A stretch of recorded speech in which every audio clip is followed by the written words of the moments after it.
নির্বাচন ভাগাভাগি নির্বাচন হয়েছে, জনগণের ভোটে নির্বাচন হয় নাই। আসসালামু আলাইকুম প্রিয় দর্শক, গত নির্বাচন একটি ভাগাভাগি নির্বাচন হয়েছে বলে মন্তব্য করেছেন ইসলামী আন্দোলন বাংলাদেশ নায়েবে আমির সৈয়দ মোহাম্মদ ফজল করিম। তিনি বলেছেন যে গত নির্বাচন কিন্তু একটি পাতানো নির্বাচন হয়েছে এবং সেটি ইঞ্জিনিয়ারিং কারণে তারা ভোটে জয়যুক্ত করেছেন এবং এটি জনগণের স্বার্থে নির্বাচন হয়নি এবং জনগণের ভোটে নির্বাচন হয়নি, এটি কিন্তু একটি ভাগাভাগি নির্বাচন হয়েছে, এটি মন্তব্য করেছেন বাংলাদেশ ইসলামী আন্দোলন। চলুন আর কথা না, ভিডিওটি আগে দেখে আসি, এর উপরে আমরা কিছু মূল্যবান তথ্য উন্মোচন করব। সরকারি দলের সাথে বিরোধী দলের সাথে চুক্তি হয়েছে, আপনাদের এত সিট, আপনাদের এত সিট। গত নির্বাচন ভাগাভাগি নির্বাচন হয়েছে, জনগণের ভোটে নির্বাচন হয় নাই। ইসলামী আন্দোলন বাংলাদেশকে ষড়যন্ত্র করে হারানো হয়েছে তার ইসলামের পক্ষে থাকার কারণে। ইসলামী আন্দোলন বাংলাদেশ ইসলামের জন্য ক্ষমতা ত্যাগ করতে পারে, কিন্তু ক্ষমতার জন্য ইসলাম ত্যাগ করতে পারে না। ইসলামী আন্দোলন বাংলাদেশ ইসলামের জন্য ক্ষমতা ত্যাগ করতে পারে, কিন্তু ক্ষমতার জন্য ইসলাম ত্যাগ করতে পারে না। আজকে আমরা পার্লামেন্ট কি দেখতেছি, আবারও কে রাজাকার কে রাজাকার না, এটা প্রমাণ করার জন্য সময় ব্যয় করা হচ্ছে। আবার কেউ রাজাকার না, মুক্তিযোদ্ধা হিসাবে শিশু মুক্তিযোদ্ধা হিসাবে নিজেকে প্রমাণ করার চেষ্টা করছে। এগুলি হাস্যকর, এগুলি হাস্যকর, এগুলি ঠিক নয়। আবার কেউ মুক্তিযোদ্ধার পরিবার হিসাবে নিজেকে পেশ করছেন। সত্য বললেই হয়, আপনার পরিবারের মধ্যে কে কে মুক্তিযোদ্ধা ছিল, তাহলে জাতি স্পষ্ট মেসেজ পাবে যে অমুক অমুক মুক্তিযোদ্ধা ছিল। আমার পরিবারের লোক মুক্তিযোদ্ধা, কে কে মুক্তিযোদ্ধা, কোথায় যুদ্ধ করেছেন, কোথায় শহীদ হয়েছেন বলে দেন, তাহলে অস্পষ্টতা থাকবে না। আপনারা আগরতলা ষড়যন্ত্র মামলার বিরুদ্ধে কথা বলবেন, আবার ৭১ স্বাধীনতার বিপক্ষে কথা বলবেন, এই দুইটা হয় না। আজকে এক দলের নায়েবে আমির কোরআনী শাসনের জন্য সংবিধানে সংসদে বক্তব্য দিয়েছেন। আমি আশা করব শরিয়ার পক্ষে বা কোরআন ও সুন্নাহর পক্ষে যেন ওই দলের আমির বিল উত্থাপন করেন, সংসদে কথা বলেন, আলোচনা করেন এবং কোরআন ও সুন্নাহর আইন পাশ না করলে তারা যেন সংসদ ত্যাগ করেন, ওয়াকআউট করেন। এইটা আমরা দেখতে চাই। এই ফাঁকিবাজি আমরা দেখতে চাই না। নায়েবে আমির থেকে কথা তুলবেন, আবার নিজেরা বলবেন প্রচলিত আইন আমরা দেশ চালাবো।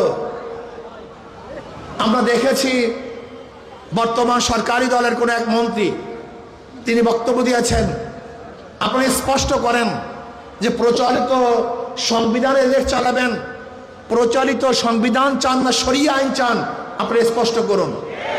আমরা আজকে জনসভার থেকে বিরোধী দলকে স্পষ্ট বক্তব্য দেওয়ার জন্য অনুরোধ করছি, আপনারা কি চান? আপনাদের দলের কেউ বক্তব্য দিবে যে আমরা কোরআনী শাসন চাই, কোরআনী আইন চাই, আবার ওই দলের কেউ বক্তব্য দেবে যে আমরা গণতন্ত্র প্রতিষ্ঠা করার জন্য আন্দোলন করেছি, সংগ্রাম করেছি। কি আজীব ব্যাপার! গণতন্ত্র প্রতিষ্ঠা করার জন্য সংগ্রাম আন্দোলন আর কোরআনী শাসন তো এক না। আপনারা কি করতে চান স্পষ্ট বলুন, সবার বক্তব্য যেন এক হয়। আপনারা এখানে লুকোচুরি করবেন, এটা হতে পারে না।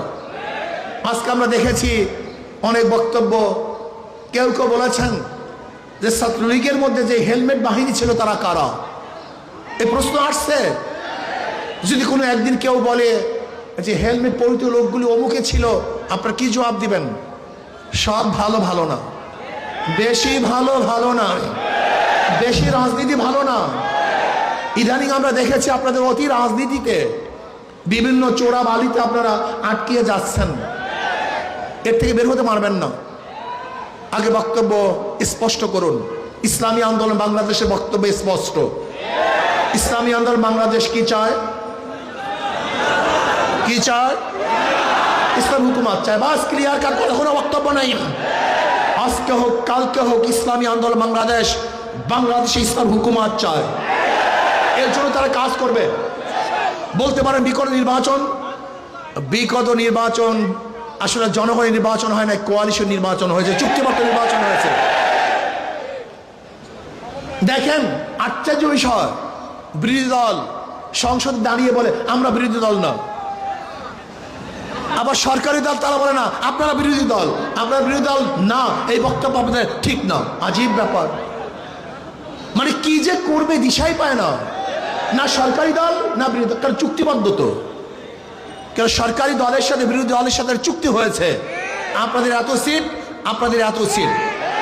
গত নির্বাচন ভাগাভাগি নির্বাচন হয়েছে, জনগণের ভোটে নির্বাচন হয় নাই। বলতে পারেন কিভাবে? এই বক্তব্য তো বিরোধী দলের প্রধান তিনিও বলেছেন, আবার অন্য অন্য হাজারো বক্তারা এবং জ্ঞানীরা বিগত অন্তর্বর্তী সরকারের দায়িত্বশীলরা বলেছে যে গত নির্বাচনটা কিভাবে হয়েছিল এটা তারা স্পষ্ট করেছেন। কিন্তু ইসলামী আন্দোলনের রেজাল্ট কি হয়েছে এটা দেখার বিষয় না, বরং আমি বলবো ইসলামী আন্দোলন বাংলাদেশকে ষড়যন্ত্র করে হারানো হয়েছে তার ইসলামের পক্ষে থাকার কারণে।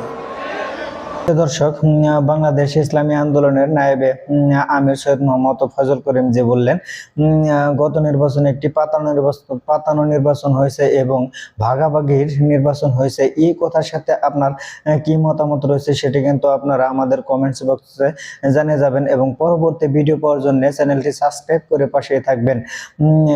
পরবর্তী ভিডিও পাওয়ার জন্য এ পর্যন্ত আপনারা সুস্থ থাকুন, ভালো থাকুন, আল্লাহ হাফেজ।